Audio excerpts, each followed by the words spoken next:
ఎలా ఉందన్న?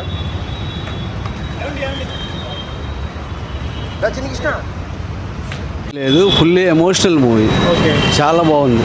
రాఘవం బాగుంది సినిమా, చాలా బాగుంది. మీకు బాగా ఏం నచ్చింది సినిమాలో? అంటే ఒక అన్యూజువల్ స్టోరీ ఇది. మామూలుగా యూజువల్ స్టోరీ కాకుండా కొడుకు పెడదారి పడతాడు, తండ్రి ఏమో కొడుకుని మార్చాలని చూస్తాడు ఎన్నో రకాలుగా. కొడుకు తండ్రిని చంపించాలని కుట్రవంతాడు. తండ్రి పసిగట్టి కూడా నేను పోయినా పర్లేదు, నా ఉద్యోగము నా ఆస్తిపాస్తులు నువ్వు ఎంజాయ్ చేయి బాగుండని కోరుకుంటాడు. చాలా బాగుంది సినిమా. అంటే ఇలాంటి సినిమాలు రావు. ఓకే, బాగుంది బ్రో మూవీ. కానీ తండ్రి కొడుకుల గురించి కూడా బాగుంది. మూవీ చాలా బాగుందండి. Message oriented story. ధనరాజ్ గారి యాక్టింగ్, అలాగే సముద్రికన్ యాక్టింగ్ పెర్ఫార్మెన్స్ చాలా అద్భుతంగా ఉందండి. సినిమా మ్యూజిక్, బ్యాక్గ్రౌండ్ మ్యూజిక్ అన్నీ బాగున్నాయి. స్టోరీ ఒక మెసేజ్ ఓరియంటెడ్, అందరూ కుటుంబ కథా చిత్రం. ఇది ఫ్యామిలీ అంతా చూసే రకంగా ఉంది. అవునండి, చాలా బాగుంది. కంటెంట్ బాగుంది, మెసేజ్ ఓరియంటెడ్. ధనరాజ్ యాక్టింగ్ కూడా బాగానే ఉంది. మెసేజ్ చూడండి, అందరు బాగుంటుంది. మూవీ అయితే చాలా బాగుంది బ్రో. ఫస్ట్ హాఫ్ అయితే నార్మల్గా అనిపించింది, సెకండ్ హాఫ్ చూసాక నాకు అనిపించింది చాలా బాగా నచ్చింది. అంటే ఇప్పుడు పాయింట్ ఏంటంటే చాలామంది పేరెంట్స్ని దూరంగా పెడతారు, ఆ పేరెంట్స్కి అసలు రెస్పెక్ట్ ఎవరు చూసా వాళ్ళ వాళ్ళకి ఖచ్చితంగా కనెక్ట్ అవుతుంది. వాళ్ళు కూడా వచ్చి మూవీ చూస్తే ఖచ్చితంగా ఏడిస్తారు. అప్పటి నుంచైనా వాళ్ళ పేరెంట్స్ బాగా చూసుకుంటారు. ఖచ్చితంగా మెయిన్ చూసుకోవాల్సిన ఫాదర్ కాబట్టి ఫాదర్ ఖచ్చితంగా చూసుకుంటారు.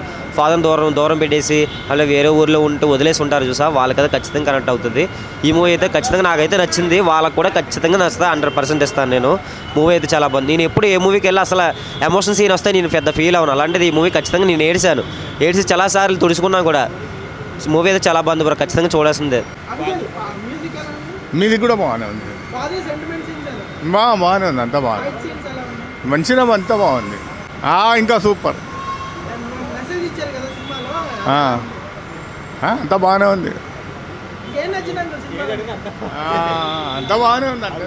ఇప్పుడే రామం రాఘవం సినిమా చూడటం జరిగింది. సినిమాలో స్టోరీ బాగుంది. ముందు నుంచి ధనరాజ్ గారు చెప్తూనే ఉన్నారు, చాలా ఈవెంట్లలో కానీ అంటే ప్రోమోస్లో కానీ ఇంటర్వ్యూస్లో కానీ ప్రతి ఒక్క యూత్కి బాగా నచ్చుతుంది అని చెప్పేసి. అండ్ ఈ దీంట్లో జబర్దస్త్ ఆడియన్స్ చాలామంది ఉన్నారు. రాఘవ గారు ఉన్నారు, అలాగే చాలామంది ఉన్నారు. అందరికంటే కూడా మనం జనరల్గా ధనరాజ్ని కామెడీ చేయడం చూస్తుంటాం స్క్రీన్స్ మీద. అంటే కొన్ని సినిమాల్లో సైడ్ క్యారెక్టర్స్ కానీ ఫ్రంట్ క్యారెక్టర్స్ కానీ కూడా బాగా చేశారు. బట్ ఈ మూవీలో ఎమోషనల్ పరంగా చాలా బాగా ఏడిపించారు. ఆ లుక్స్ కూడా చాలా బాగుంది. అండ్ ఆ ఫాదర్ సన్ బాండింగ్ స్టార్టింగ్లో కనెక్ట్ కాకపోయినా చివరికి వచ్చే టైంకి బాగుంది. ఇంకా చనిపోయే సీన్ లేకుండా ఉంటుంటే ఇంకా బాగుండేది అని చెప్పేసి అనిపించింది. బట్ ఏదేమైనా ఒక ఫాదరు ఈ రోజుల్లోనే కాదు, ఎప్పుడైనా సరే ఫాదరు తన కొడుకు కోసమైనా కూతురు కోసమైనా ఈ విధంగా సాక్రిఫైస్ చేస్తారా? తర్వాత పోతే పిల్లల సంతోషాన్ని ఫాదర్ ఎలా కోరుకుంటారు? ఇవాళ కొడుకు కావచ్చు, రేపు ఆ కొడుకే మళ్ళీ ఇంకొక పిల్లలకి తండ్రి అవుతాడు. అలాగే జనరేషన్స్ మారుతూ ఉంటాయి.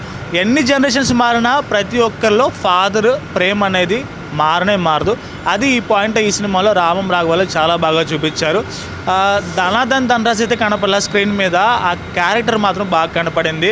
అండ్ ఆ సిగరెట్ తాగుతున్న లుక్స్ కానీ ఆ క్యారెక్టర్ కూడా చాలా బాగా హైలైట్ అయింది. నాకైతే చాలా బాగా నచ్చింది. బాగుంది బ్రో, మెసేజ్ ఉంది చాలా. ఫాదర్ క్యారెక్టర్ కానీ మదర్ క్యారెక్టర్ కానీ గుడ్ మెసేజ్ ఉంది. ఓకే, పర్లేదు, చూడవచ్చు, అందరు చూడండి. ఎమోషనల్ అన్న, అసలు ఎక్స్పెక్ట్ చేయడం. ఫాదర్ క్యారెక్టర్ చాలా బాగుంది, పక్కా చూడాలి. క్లైమాక్స్ ట్విస్ట్ బాగుందన్న. ఇంట్లో నేను మా డాడీని చాలా మిస్ అవుతున్నాను. 4 months అవుతుంది. మనం ఎన్ని తప్పులు చేసినా చిన్నప్పటి నుంచి మనం పెంచుకుంటూ వచ్చేది మన నాన్న, మా daddy. It's my dad, my God అన్న. 4 months అవుతుంది అంతే. డాడీ నాకు కన్నా ఫ్రెండ్లోకి ఉండేవాడు. సినిమాలో కొడుకు ఎన్ని తప్పులు చేసినా కానీ నాన్న స్టిల్ ఎండ్ వరకు నిజం చెప్తాను. ఉన్నప్పుడు డాడీ విలువ ఇవ్వాలి తెలియదు అన్న, ఫాదర్ విలువ లేనప్పుడే నిజంగా తెలుస్తానన్నా. స్టిల్ చెప్తున్నానా, ఎవరి లైఫ్ కన్నా డాడీ హీరో కాదన్న, దేవుడు అన్న. ఆయన లేని మనం రాము. ఈ సినిమాలో అయితే డాడీ క్యారెక్టర్ చేసిన ఆయన వేరే లెవెల్ అన్న. డాడీ గుర్తుకొచ్చేసి నిజంగా చెప్తున్నాను, సూపర్ మెసేజ్ అన్న. సినిమా చూడండి, అమ్మ నాన్నని ప్రేమించండి. కానీ అమ్మ నాన్నని ప్రేమించినవాడు ఉంటే వచ్చినావా, వాడన్న నిజమైన కొడుకు. వాడు నిజమైన కొడుకు.